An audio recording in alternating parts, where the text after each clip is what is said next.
at Kaṇṇakatthala, translated by Bhikkhu Sujato.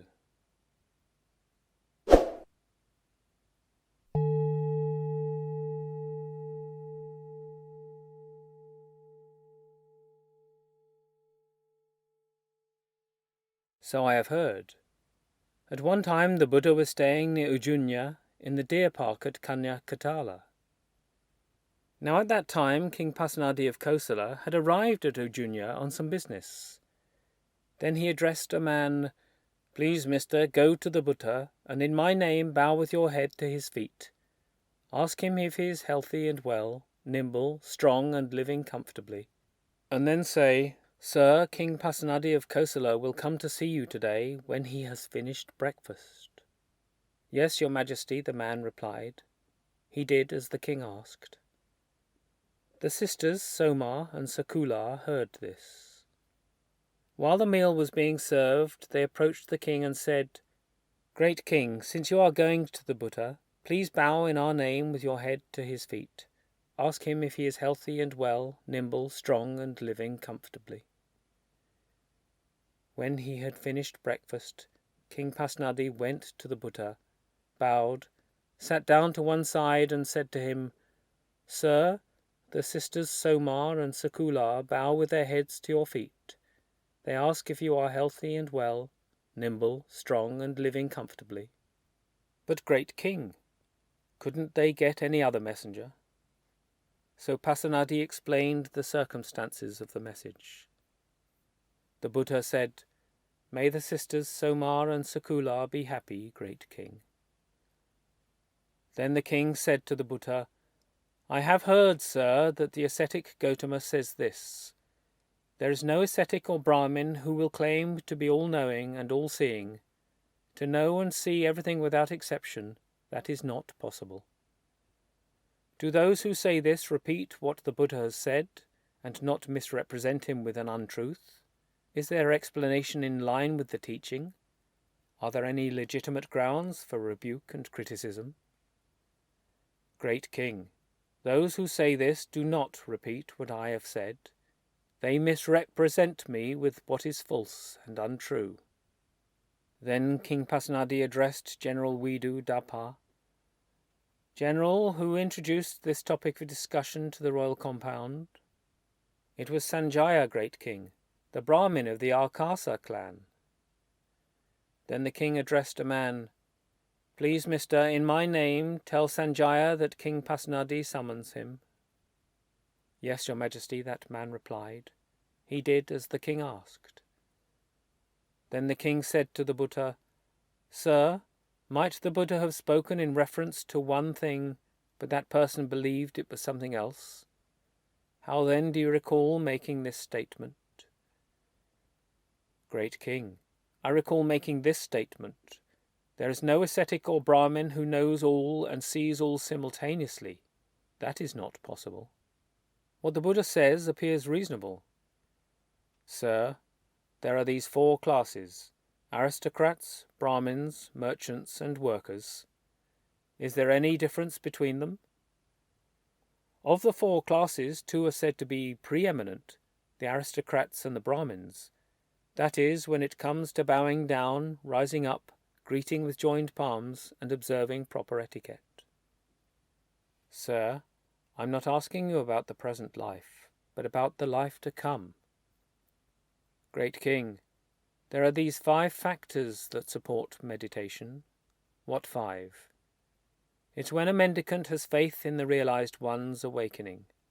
That blessed one is perfected, a fully awakened Buddha, accomplished in knowledge and conduct, holy, knower of the world, supreme guide for those who wish to train, teacher of gods and humans, awakened, blessed. They are rarely ill or unwell. Their stomach digests well, being neither too hot nor too cold, but just right and fit for meditation. They're not devious or deceitful. They reveal themselves honestly to the teacher or sensible spiritual companions. They live with energy roused up for giving up unskillful qualities and embracing skillful qualities. They're strong, staunchly vigorous, not slacking off when it comes to developing skillful qualities. They're wise, They have the wisdom of arising and passing away which is noble, penetrative, and leads to the complete ending of suffering. These are the 5 factors that support meditation. There are these 4 classes: aristocrats, Brahmins, merchants, and workers. If they had these 5 factors that support meditation, that would be for their lasting welfare and happiness. Sir, there are these 4 classes: aristocrats, Brahmins, merchants, and workers. If they had these 5 factors that support meditation, would there be any difference between them? In that case, I say, it is the diversity of their efforts in meditation. Suppose there was a pair of elephants or horses or oxen in training who were well tamed and well trained, and there was a pair who were not tamed or trained. What do you think, great king? Wouldn't the pair that was well tamed and well trained perform the tasks of the tamed and reach the level of the tamed? Yes, sir. But would the pair that was not tamed and trained perform the tasks of the tamed and reach the level of the tamed, just like the tamed pair? No, sir. In the same way, there are things that must be attained by someone with faith, health, integrity, energy, and wisdom. It's not possible for a faithless, unhealthy, deceitful, lazy, witless person to attain them. What the Buddha says appears reasonable. Sir, there are these 4 classes: aristocrats, Brahmins, merchants, and workers. If they had these 5 factors that support meditation, and if they practiced rightly, would there be any difference between them? In that case, I say there is no difference between the freedom of one and the freedom of the other. Suppose a person took dry teak wood and lit a fire and produced heat. Then another person did the same using sal wood. Another used mango wood, while another used wood of the cluster fig. What do you think, great king? Would there be any difference between the fires produced by these different kinds of wood, that is, in the flame, colour, or light? No, sir. In the same way, when fire has been kindled by energy and produced by effort, I say there is no difference between the freedom of one and the freedom of the other. What the Buddha says appears reasonable, but, sir, do gods absolutely exist? But what exactly are you asking? Whether those gods come back to this state of existence or not. Those gods who are subject to affliction come back to this state of existence, but those free of affliction do not come back.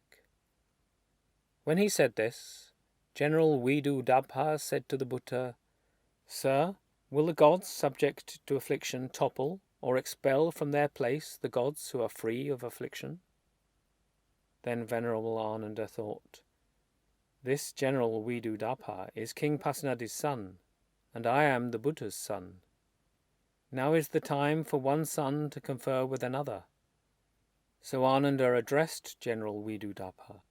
Well then, General, I'll ask you about this in return, and you can answer as you like. What do you think, General? As far as the dominion of King Pasenadi of Kosala extends, where he rules as sovereign lord, can he topple or expel from that place any ascetic or Brahmin, regardless of whether they are good or bad, or whether or not they are genuine spiritual practitioners? He can, mister. What do you think, General? As far as the dominion of King Pasenadi does not extend, where he does not rule as sovereign lord, can he topple or expel from that place any ascetic or Brahmin, regardless of whether they are good or bad, or whether or not they are genuine spiritual practitioners? He cannot, mister. What do you think, General? Have you heard of the gods of the 33?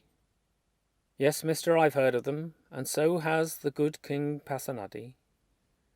What do you think, General? Can King Pasenadi topple or expel from their place the gods of the 33? King Pasenadi can't even see the gods of the 33, so how could he possibly topple or expel them from their place?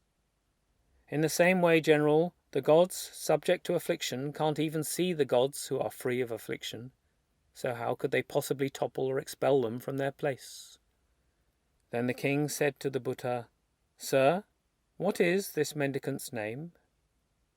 Ananda, great king. A joy he is, and a joy he seems. What Venerable Ananda says seems reasonable. But, sir, does Brahma absolutely exist? But what exactly are you asking? Whether that Brahma comes back to this state of existence or not. Any Brahma who is subject to affliction comes back to this state of existence, but those free of affliction do not come back. Then a certain man said to the king, Great king, Sanjaya, the Brahmin of the Akasa clan, has come. Then King Pasenadi asked Sanjaya, Brahmin, who introduced this topic of discussion to the royal compound? It was General Vidudabha, great king. But Vidudabha said, It was Sanjaya, great king, the Brahmin of the Akasa clan. Then a certain man said to the king, It's time to depart, great king. So the king said to the Buddha, Sir, I asked you about omniscience, and you answered, I like and accept this, and am satisfied with it. I asked you about the 4 classes, about the gods, and about Brahma, and you answered in each case. Whatever I asked the Buddha about, he answered, I like and accept this, and am satisfied with it. Well now, sir, I must go. I have many duties and much to do. Please, great king, go at your convenience. Then King Pasenadi approved and agreed with what the Buddha said. Then he got up from his seat, bowed, and respectfully circled the Buddha, keeping him on his right, before leaving.